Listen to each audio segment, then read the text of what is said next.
Oi, gente, boa noite, tudo bem? A gente vai iniciar, certo? Agora o nosso quarto episódio do Pod de Piscinas. Quem não é inscrito ainda no canal, se inscreve, certo? Para facilitar aí na hora que for assistir no ao vivo, certo? Outra coisa, o convidado que a gente trouxe hoje é o Wesley Ramos, que também é psicólogo, ele estudou com a gente, né? A gente se formou juntos, né? Lá no Centro Universitário Farias Brito. E assim, a gente vai falar hoje sobre um tema que ele é muito importante, né? Não só no setembro, né, que é a prevenção ao suicídio, mas durante todo, né, o ano é importante falar sobre esse assunto. É necessário, se faz necessário falar sobre, certo? E antes da gente iniciar, eu vou me apresentar. Meu nome é Yolanda, né, como muita gente já conhece, eu sou psicóloga, faço uma pós-graduação em terapia cognitivo-comportamental. E é isso. A Bárbara vai se apresentar também e depois ela vai falar um pouquinho sobre o currículo do Wesley. Oi pessoal, boa noite. Meu nome é Bárbara, também sou psicóloga, né, graduada na Universidade Farias Brito, Centro Universitário Farias Brito. Sou extensionista do Cetrato Obesidade e hoje também o Wesley, né, foi um amigo realmente de caminhada durante a faculdade da psicologia. E é um grande parceiro nosso também, então a gente trouxe ele para falar um pouquinho sobre a prevenção ao suicídio. E o Wesley vai falar um pouquinho vai se apresentar um pouquinho. Vai falar do currículo dele, né? Isso. Pessoal, boa noite. É um prazer estar aqui. Muito obrigado pelo convite das meninas. Eu me chamo Wesley, como elas falaram. Sou psicólogo, formado também no Farias Brito. Atualmente eu sou coordenador do Hospital de Saúde Mental de Messejano, popularmente conhecido como Hospital Mental de Messejano. Sou pós-graduando em Gestão em Saúde e Acreditação Hospitalar e Terapia Cognitivo-Comportamental.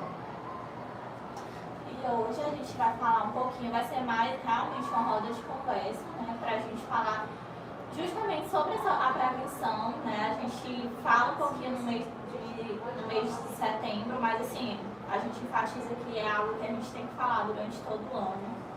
Mas assim, é uma campanha, né? Então a gente precisa enfatizar, é importante a gente falar sobre. Infelizmente ainda é um tabu, né? Sim. Falar sobre isso. E assim, Wesley, eu queria saber de você, qual é a importância de falar sobre o suicídio, né? Sobre o Setembro Amarelo, e principalmente no Setembro Amarelo, já que é um mês que é falado muito sobre isso, então eu queria que você falasse um pouquinho. Falar sobre suicídio é uma tarefa assim, muito necessária, muito importante.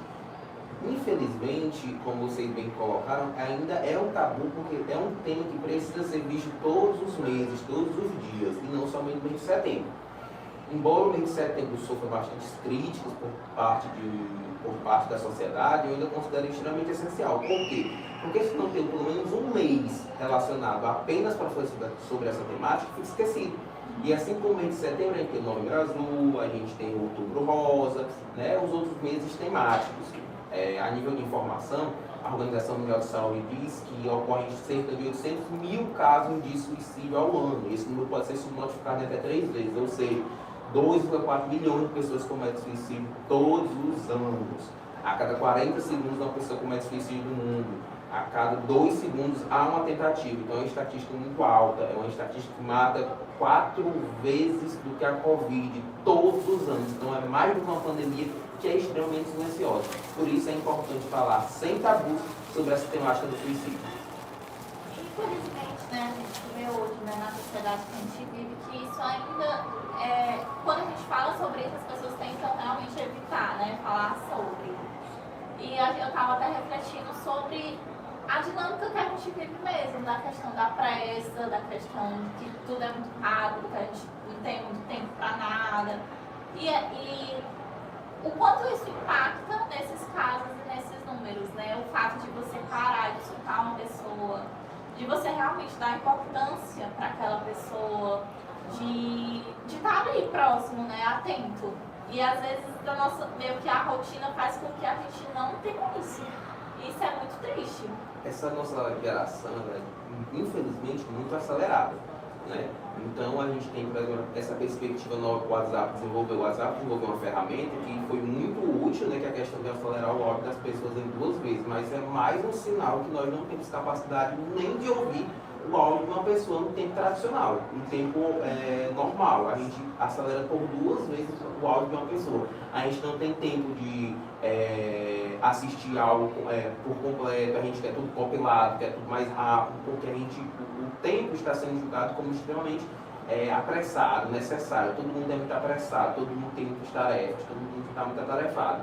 E nesse muito acelerado, dificilmente se encontra-se tempo para cuidar da saúde mental.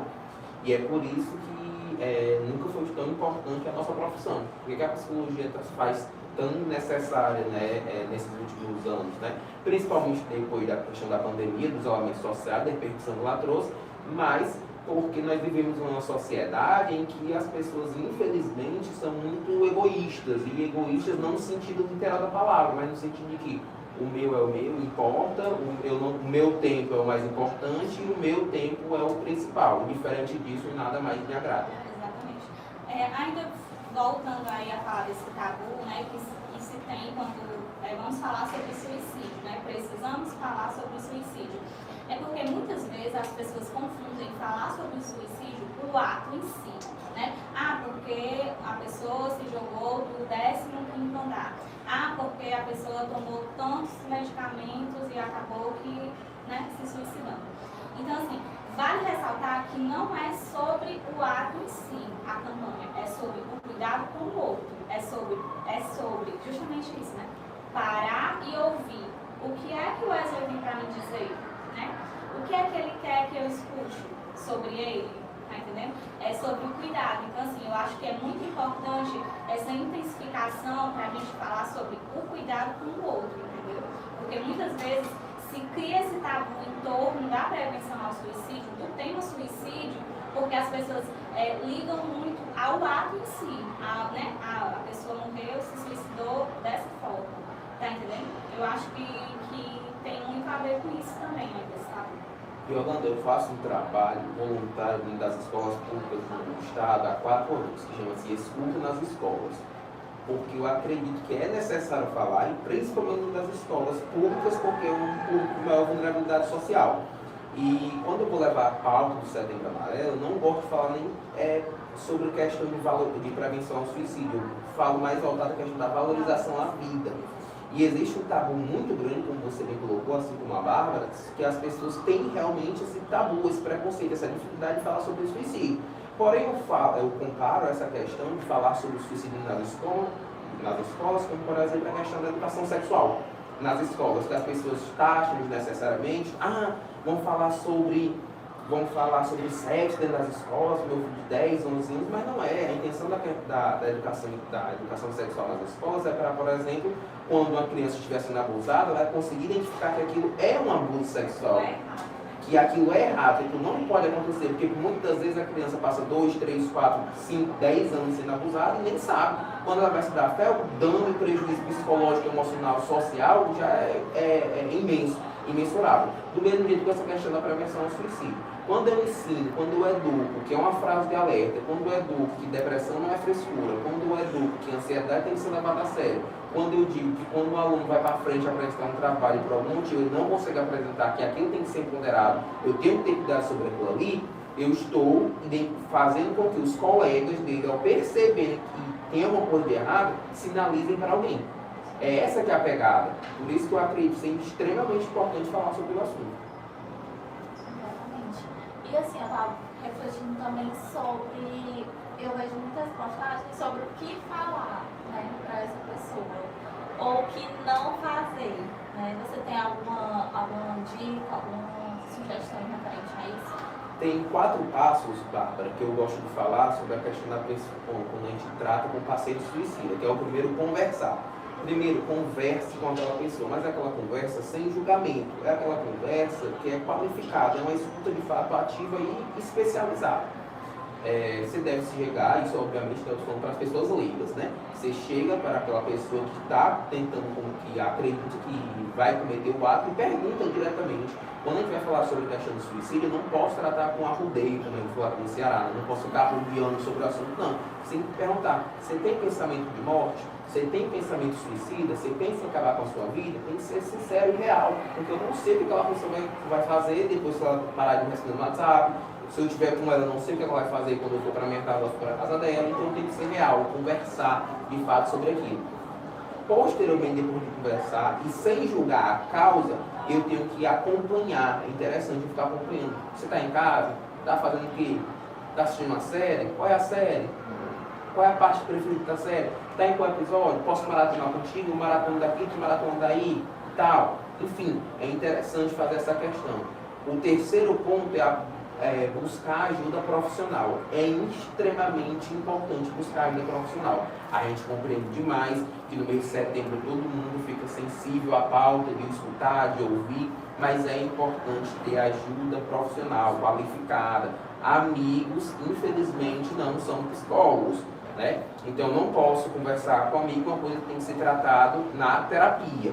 Tá? Isso não inviabiliza o fato de você ter amigos, nem inviabiliza o fato de você ter psicólogo. Ah, eu tenho um psicólogo, não preciso ter amigo. Não precisa ser extremamente nesse ponto. Como o fato de alguma coisa que você está ali conversando na mesa de bar, talvez não precise ser tratado ali. Precisa ser tratado com ajuda psicológica. Então, quando você procura um psicólogo, é normal que a pessoa vai enfrentar resistência. Então, você se oferece para marcar um psicólogo. Posso marcar contigo? Você quer que eu ligue para marcar? Eu posso ir contigo para consulta? Obviamente a pessoa fica na recepção, na sala de espera, e a pessoa fica dentro da sala. Eu se oferece para ir, para estar acompanhando aquilo ali. E o quarto passo é proteger se a pessoa tiver em risco iminente. O que é esse risco iminente? Se você conversou com uma pessoa e a pessoa disse, não, eu tenho intenções, pretensões de cometer o suicídio hoje, você tem que proteger aquela pessoa de uma faca, proteger aquela pessoa de uma arma de fogo, se estiver na casa dela, proteger aquela pessoa de cordas, de cintos, de medicamentos, de materiais de limpeza, realmente se preocupar no que diz respeito a essa pauta, a essa questão. Eu tenho que proteger sobre os meios físicos mesmo, de como o suicídio acontece. Infelizmente, é um assunto muito pesado que as pessoas têm que ficar, mas eu tenho que falar, trabalhar para evitar que isso aconteça. E assim, muita gente dá indícios, né? Antes mesmo. Então, assim, às vezes a gente... eu quero acabar com a minha vida. E aí a pessoa escuta e meio que releva ou deixa passar e não dá atenção. E assim, sucessivamente, a pessoa dá vários indícios e ninguém acolhe, ninguém para ouvir aquela pessoa, né? Então acho que também muitos desses números, muito da realidade que a gente vive hoje é por conta disso, né? E é exatamente sobre aquilo que vocês falaram no início, quem está na geração está acelerada. Então quando a pessoa fala, está muito cansativa, estou muito cansado, não tenho vontade de mais fazer isso, eu queria morrer para não ter que mais trabalhar, eu queria dormir, não acordar mais, a gente está tão acelerado que a gente não tem noção de que aquilo pode estar. Você não pedir ajuda velada de uma pessoa, que aquilo na verdade reflete sofrimento intenso, sofrimento real sobre essa pauta. Não existe essa questão, fulano de estar tão feliz e de repente cometeu suicídio. Não existe. Sempre que comete suicídio, ele dá sinais, ele mostra indícios. Porém, quando a gente percebe esses sinais, percebe esses indícios, a gente taxa como besteira, a gente taxa como frescura, a gente taxa isso é só para chamar atenção. Se você for de peito, tivesse apanhado quando era mais novo, uma hora dessa não estava desse jeito. Tivesse uma pilha de louça aí para lavar, ela estava ocupada, uma hora dessa não estava com tempo para frescura, com mimimi. Infelizmente, a gente só para refletir quando o ato acontece. Só que quando o ato acontece, infelizmente, não tem muita coisa mais para fazer. A gente tem que começar a trabalhar já outro tempo, que é a pós-venção. A dor, o luto daqueles que ficam, né?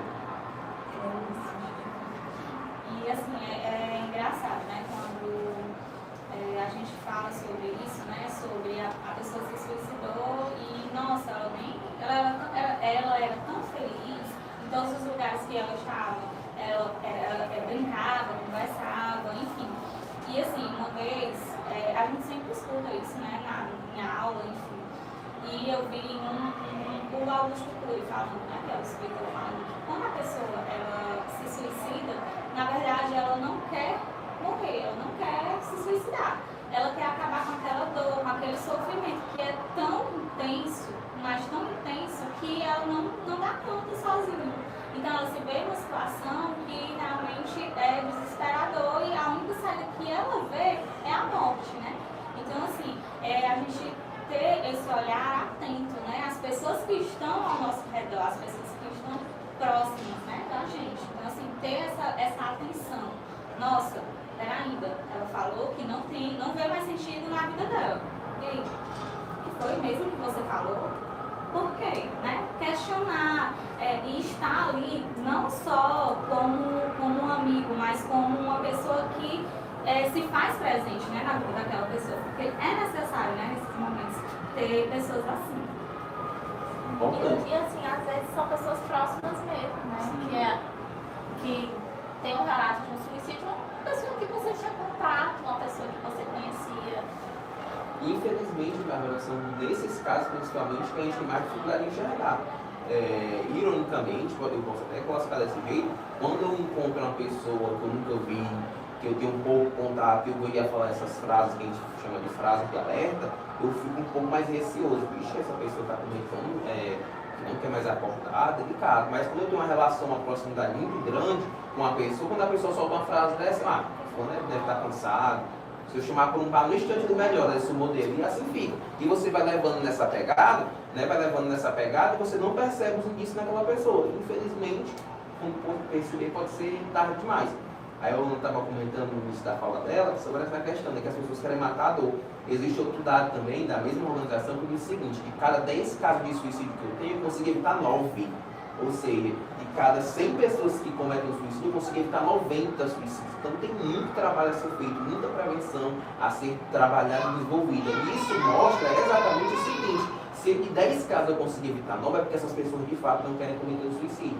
Elas querem, como você falou, acabar com a dor. E a gente tem que trabalhar o suicídio, não pode ficar nessa perspectiva de tabu, como o suicídio não pode falar, faz mal, porque estimula. O suicídio ele não deixa de ser uma solução, ele é uma solução. Ixi, mas o psicólogo está dizendo que o suicídio é uma solução, mas ele é uma solução permanente para um problema que é temporário. E é isso que eu tenho que fazer com que a pessoa reflita. Por que as pessoas sempre têm essa perspectiva de morte? Por que o suicídio é tão viável para essas pessoas? Porque a pessoa, poxa, o morto ele não tem uma dívida, o morto não tem problema, o morto não tem problema com traição, não tem problema amoroso, não tem problema familiar, nada disso é mentira. Exatamente, eu não posso inviabilizar isso, não falo isso de jeito nenhum, não, é um fato, é verdade. Mas eu tenho que tentar ressignificar essa questão do sujeito. Eu tenho que tentar mostrar que o suicídio, embora seja uma solução, existem outras soluções que são muito melhores que o suicídio. Até porque aquele problema dele é temporário e o suicídio é uma solução permanente, é algo que não é necessário. Sim, e assim, quando você fala da questão de, eu tenho dívidas, enfim, é um problema realmente temporário. Eu acho que vale enfatizar aqui também a importância de políticas públicas, né? Porque é algo que está escancarado, né? É algo que antigamente o suicídio ele era cometido e todo mundo ficava calado. Tu não pode falar sobre isso, né? Todo mundo ficava calado, porque hoje não. Hoje é algo que está de fato escancarado, é algo que realmente é preocupante.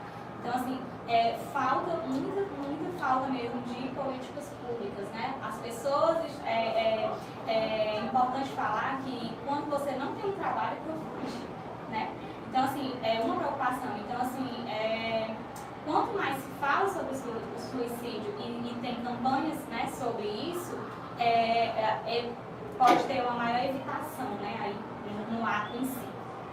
É essencial essa questão da política pública de saúde para essa questão. Primeiro, eu tenho que enxergar o suicídio como um problema de saúde pública. Enquanto eu não enxergar o suicídio como um problema de saúde pública, só alguma coisa pontual, isso não vai para frente. Por exemplo, esse trabalho que eu faço de prevenção ao suicídio é um trabalho legal, interessante, mas é algo pontual. Imagina que eu sou só um psicólogo dentro de várias escolas. Há 4 anos eu não devo ter rodado um quarto das escolas públicas de Fortaleza. Quando eu terminar de rodar tudo em Fortaleza, a primeira escola com certeza não lembra mais de mim. Porque não se faz, não trabalha em um problema sério desse, é a 4ª maior causa de morte entre os nossos jovens de 15 a 29 anos. Eu não posso tratar um problema sério desse, mata mais do que acidente de moto.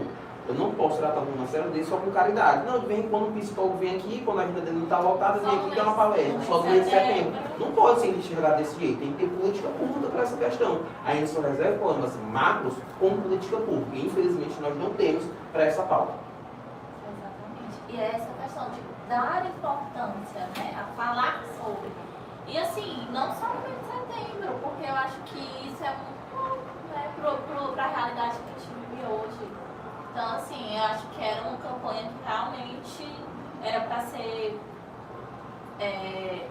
investigada para todos os meses do ano mesmo. Só para vocês terem noção, recentemente foi feito um levantamento no hospital, do Fala Hospital, falando que referiu ao hospital mental. Lá no hospital mental, que nossa média de atendimento está em torno de 1.800 atendimentos mensais, né? Ou seja, a gente atende mais do que a UPA de Messejana, né? Várias pessoas que estão dando entrada diariamente nos hospitais, isso só no hospital específico, sem contar aqueles pacientes que dão entrada em um hospital clínico, né? E a pessoa pode dar essa entrada no hospital clínico através do sofrimento de ação suicida, e é dever do hospital remanejar um psiquiatra para lá. Então, fora esses atendimentos dos hospitais, eu tenho pelo menos 2.000 atendimentos mês. São pessoas de intenso sofrimento mental, que estão ali atrás de buscar ajuda com isso. E como eu só tenho um hospital, obviamente o serviço do hospital não dá conta. Porque uma coisa é eu tenho um AVC, eu tenho vários hospitais para eu poder ir. Outra coisa é eu tenho um infarto, eu tenho vários hospitais para poder ir. Outra coisa é eu tenho um adoecimento mental, que só tem um hospital para poder ir. Então, essa questão tem que ser trabalhada, inclusive na manutenção dos equipamentos de saúde que nós já temos hoje. E assim, a quantidade de profissionais, né? Porque a gente vê esses concursos, essas provas de residência, ofertando pouquíssimas vagas, sendo que a gente sabe que precisa de muita vaga. A gente sabe que o profissional de um hospital, um psicólogo no hospital não consegue dar conta de nem um terço, né, do que tem ali. Então, assim, a demanda é grande, a quantidade de profissionais disponibilizada para esse ambiente é pouco, né? Então, assim, é algo muito mínimo. Então, eu acho que eles deveriam, né, o governo, de uma forma geral, dar mais importância para isso, né? É importante demais falar sobre essa questão, porque, por exemplo, eu falo pela minha formação anterior na enfermagem, eu conseguia tranquilamente cuidar de 5, 6, 10 pacientes em um leito de UTI, em um leito de enfermaria, em um leito clínico. Na Covid, eu atuei também de frente da Covid, nas UTIs dos hospitais públicos aqui do estado, e a gente tranquilamente, não vou dizer tranquilamente, isso é a ironia da minha parte, né? Mas a gente conseguia lidar com 15 pacientes, clinicamente falando, mas eu não consigo lidar com 15 pacientes com ideação suicida.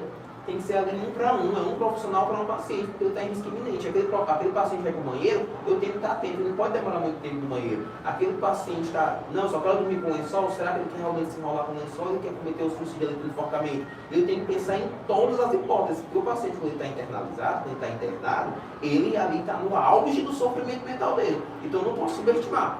Então é nesse momento, Bárbara, que pega a questão, eu não tenho pessoal suficiente. A saúde, a pauta, o dimensionamento do pessoal hoje, eu tenho 1, 2 psicólogos para 50, 60 pacientes. Nitidamente, notoriamente, eu não consigo ter um acompanhamento bacana. Eu tenho 2, 3 psiquiatras para 40, 50 pacientes. Eu tenho um enfermeiro para 40 pacientes. Não existe assistência nesses hospitais. Não existe uma assistência propriamente dita, uma especificada. Os pacientes são bem assistidos, os pacientes são bem cuidados, são medicados. Mas aquela assistência mais peculiar que eu trabalho, a psique do sujeito, a individualidade, a subjetividade, é realmente bem mais delicada, porque humanamente é impossível conseguir. Sim. Não somos máquinas, né, ainda, então não tem como. Nem somos, nem nunca vamos virar, né? Porque somos insubstituíveis por máquinas na nossa profissão. A escuta tem que ser singular do sujeito mesmo, né? Literalmente. Então, assim, outra coisa que a gente vê muito é canais de ajuda, né? Então, assim, hoje a gente sabe que a gente tem algumas clínicas escolas, né, que dão esse suporte de forma gratuita. Depois a gente pode até divulgar, né, no nosso Instagram essas clínicas escolas com os números, né, para que vocês possam ligar, ou se vocês souberem, né, de alguém que esteja passando por esse sofrimento. A gente também tem plantão psicológico, né, em algumas faculdades que dá essa assistência também para isso. E o CVV, né? Eu acho, assim, uma opinião que eu tenho em relação às questões das clínicas de escola, não sei se vocês vão concordar comigo. Como a gente tem uma carência muito grande de política pública eficiente, E eu não falo mais nem de psiquiatra, eu falo principalmente da psicoterapia. Porque um psiquiatra, com muita dificuldade, você não encontra no hospital, em outro. Se você for todo no hospital, não vou dizer todo, mas se você der entrar no hospital, você vai conseguir um atendimento psiquiátrico. Um atendimento psicológico é muito mais delicado do que um atendimento psiquiátrico. Porque o psiquiatra é um saber médico, né? E o psicólogo não, é outra categoria. Então, eu particularmente não sou muito fã, não sou muito adepto das clínicas da escola por causa do tratamento dele, que é muito curto. A gente percebe que o ano letivo tem o ano, teoricamente, né, o período letivo é para ter 6 meses, que é semestral, mas o atendimento na clínica de escola não é semestral. Passa um mês ano off, tempo passa para revisão, tempo para isso, feriado, aquela coisa toda, então a gente já tem praticamente 4 meses. E nesses outros meses o paciente fica no ósseo. Só que quando eu trato de dor, de subjetividade do sujeito, ele não consegue passar no ósseo. Só que como a minha realidade ou é clínica escola ou é nada, então eu vou ali caminhar para a clínica escola. Mas eu realmente não sou fã dessa questão da clínica escola. Acredito que é uma maneira paliativa bem legal mesmo, mas era realmente necessária a criação de políticas públicas. Outro negócio bacana que a gente tem é o CVV. Né? O CVV, por meu número 188, é um canal gratuito, já fui voluntário lá deles. E não precisa você ser psicólogo para ser voluntário de qualquer categoria, qualquer profissão, você não precisa ser formado. Não existe nível superior para você ser voluntário do CVV. Porque lá é um canal de escuta, apenas de escuta, não é um canal de terapia. Você não faz terapia pelo CVV, é muito importante. Não se faz terapia no CVV. Ali você liga e fala o tempo que você achar, até o tempo que você sinta-se desafogado, podemos dizer assim. Você fala, desafoga bastante. E posteriormente é isso. Aí você encerra a ligação, não fica registro nenhum seu, o CVV não liga de volta para entrar. Muitas vezes eu vou para as escolas, quando eu falo sobre o CVV, aí as pessoas me perguntam assim, tio, aí quando ele fala tio, eu percebo, eita, o caso tá caindo para mim, ela tá me chamando de tio, né? Então o negócio tá ficando mais delicado. E aí, tio, mas se eu ligar no telefone da minha mãe e depois eles ligarem para saber como é que eu tô, a minha mãe vai saber que eu liguei para eles. É porque existe uma mistificação muito grande sobre isso, né? Então é importante dizer, eles não ligam para saber. Isso não é questão, isso, pessoal, nem se importam com a gente. Não é por isso, não é para questão de preservação mesmo, de intimidade, subjetiva, singular lá do sujeito. Por quê? Eu tenho que falar, eu tenho que escutar somente se o outro estiver disposto a falar. E naquele momento que eu retorno a ligação, eu não sei se ele está disposto a falar. Então não é interessante eu retornar essa ligação. É interessante eu falar, sempre eu escutar, sempre que eu for solicitado. Eu acredito muito, eu acho muito bacana a necessidade do CVV, a criação do CVV. Acho que é uma política pública bem interessante, né? Foi por meio de políticas públicas que nós conseguimos que a ligação fosse gratuita, que possa ser feita em qualquer território nacional, qualquer parte, aliás, do território nacional, por meio de políticas públicas. Antigamente era cobrada, era outro número, acho que era 151 na época dessa. Hoje que é 188, bem bacana. E assim, eu particularmente aprende muito, né, com o podcast também. Eu não sabia que qualquer pessoa poderia ser voluntária. Eu pensei que realmente era só psicólogos também. Não, é qualquer pessoa, porque o intuito é realmente só ouvir, né? Ali, eu tinha uma outra coisa que era uma curiosidade sobre o CVV, eu tinha assim, rapaz, quando a gente está nesses questões, a gente deve ouvir muito questão pauta de suicídio. E, se eu não me engano, na última vez que eu fui lá, o percentual estava de apenas 5% das ligações falavam sobre suicídio. Porque o pessoal liga para lá com necessidade de fala, não somente fala da questão ligada ao suicídio. Eu já atendi pessoas que queriam ligar para avisar que passavam no vestibular, pessoas que ligavam para comemorar que pagaram a última prestação do carro, que se livrou, não é mais do banco, agora é meu. Aquelas, né? Então as pessoas ligam para desabafar, para comemorar mesmo. Embora, por um lado, eu fico imaginando, poxa, que legal, que bacana, que a ligação aqui não é só de dor e sofrimento, ao mesmo tempo eu me preocupo. A pessoa teve que ligar para um número teoricamente estranho para comemorar que passou no vestibular, que teoricamente é aquela coisa tão eufórica, né? Você comemora, posta em rede social, comemorar a questão de que quitou o carro, não estou invalidando a conquista, muito pelo contrário. Eu estou preocupado com a questão que essa pessoa não tem uma rede de apoio, né? Essa relação social, né? Como deve ser? Isso que gera, exatamente, isso que me gera preocupação. Poxa, como é que está esse vínculo aí? Como é que está essa rede de suporte? Não tem suporte familiar? Como é o ciclo de amizade? Que essa pessoa não consegue compartilhar uma notícia boa. Se ela não consegue compartilhar uma notícia boa, fica mais ruim quando ela está passando por um estado de sofrimento. Se para comemorar ela não está conseguindo compartilhar, virá para instigar um sofrimento, dor. Né? É bem complicado quando a gente começa a pensar nessa perspectiva, é difícil. Eu nunca imaginei, né, que a pessoa fosse ligar para o CVV para falar sobre, passei no vestibular. Né? Tipo assim, realmente, pensando por esse lado, é bem preocupante, né, também. Sem dúvida. E assim, eu acho que mais do que falar sobre o suicídio, mais do que ouvir essas pessoas, é ter cuidado, né, com o outro, realmente o tempo inteiro, porque a gente não sabe, né, o que é que aquela pessoa, quais são as lutas que aquela pessoa está enfrentando diariamente, né, o que é que está por trás daquela pessoa. Então, ser gentil, né, ser gentil sempre com todo mundo, né, é muito necessário e importante, justamente porque a gente não sabe o que o outro está passando, né. Eu acredito, partindo do pressuposto, para mim está muito internalizado, mas eu não sei se é porque faz tempo que eu trabalho com essa pauta, que a dor é singular. Então, o que é dor para alguém não necessariamente é dor para mim, o que é dor para mim não necessariamente é dor para alguém, mas isso não quer dizer que a dor deixa de ser importante, que a dor não é importante. Eu já atendi pessoas, já chegaram pacientes na emergência do hospital que falavam estar em sofrimento, uma dor real, você viu o sofrimento, você via a expressão, a parte de dor, ou se ela tinha perdido o jogo. Você imagina, você está aqui do lado de fora, poxa, o torcedor do Fortaleza estão vibrando, né? Olha isso, mas você esnoba aquela dor, mas quando você começa a pensar no aspecto social, quando ele começou a apontar, você não tem noção do tanto que eu tive que economizar para ir para um jogo de futebol. Aí você começa a se basear pela sua realidade. Poxa, na minha realidade, se eu quiser ir para um jogo de futebol, hoje eu compro 10 ingressos e vou. Fecho um setor, tranquilo. É uma realidade. A realidade da pessoa lá passou 6 meses juntando dinheiro para comprar um ingresso de R$60. Você imagina a dificuldade que ela enfrentou. Era R$10, era por mês, era com muito sacrifício, muita dor. A blusa foi parcelada em 12 vezes. Então tudo isso remete muito sofrimento por trás. Só que quando eu estou do outro lado, eu imagino, acho que ser torcedor do Ceará, logo mais do Ceará.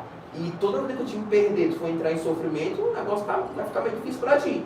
Isso é uma coisa que a gente pensa, não estou de brincadeira, não estou de deboche, não estou de piada. Só que para ele estava um intenso sofrimento. Ele saiu da casa dele para ir com uma emergência psiquiátrica de madrugada porque ele não conseguia dormir de tanto chorar, porque o time dele tinha perdido. Então não deixa de ser dor, é sofrimento, é muito pertinente a ele, é muito pertinente ao sujeito, então eu tenho que respeitar isso. Eu sempre tenho que respeitar porque é dor para ele. Não é porque não é dor para mim que deixa de ser importante, continua sendo importante, porque é uma dor para o sujeito. Quando você é para o sujeito, eu tenho que respeitar. Simples. E a gente já tem essa visão, né? Eu acho que essa experiência, né, de trabalhar também em hospital de saúde mental, a gente consegue ampliar essa visão, né? Antes a gente, possa ser que uma pessoa que não tem essa perspectiva pense realmente isso, olha que besteira, né? Meu Deus, porque perdeu o jogo. Mas assim, quando a gente está atuando e quando a gente vê a realidade dessas pessoas, a gente para e tem aquele insight, né? Poxa vida, não, a dor não é minha, né? Então assim, eu não posso julgar a dor do outro.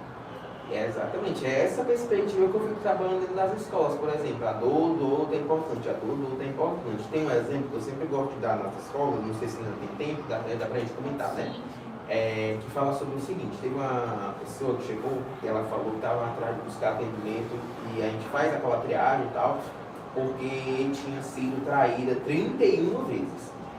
31 vezes, ela foi bem incisiva, 31 vezes, eu nunca esqueci que ela foi 31, eu fiquei tentando imaginar.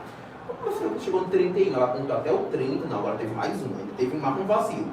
E ela questionava a gente, e aí, a gente volta, não volta? Pô, isso aí é uma decisão que não cabe a mim, né? Você tem que refletir, enfim, fui com aquele lado psicólogo falando mais alto, né? Fui tentando propor reflexão a ela para ela se responder, para ela tentar responder. E ao mesmo tempo eu fui tentando instigar o que é que ela estava conceituando, o que é que ela estava chamando de traição. Porque traição é muito relativo, tudo aquilo, tudo na vida é muito subjetivo. O meu conceito de traição é um, o conceito de traição para ela já era outro. Tem gente que diz que o conceito de traição não, só se for para cama, outro não, se tiver beijo na boca, não.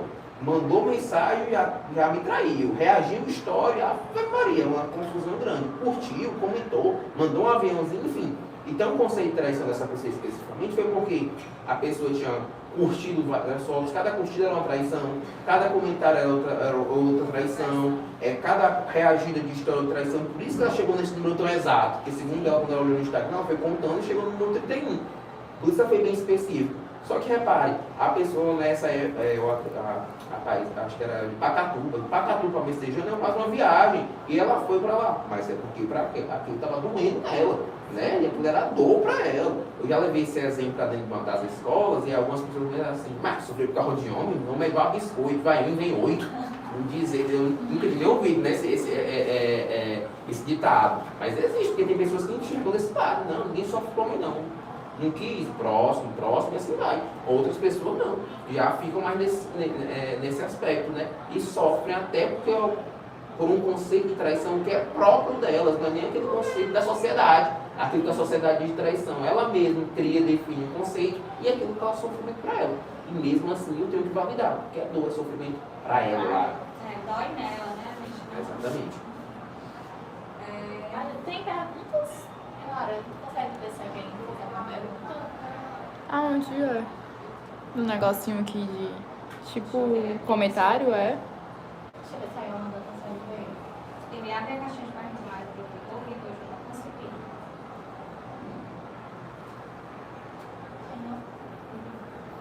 Então deixa eu fazer só um comentário antes da gente, que é só falando sobre a questão do hospital psiquiátrico mesmo.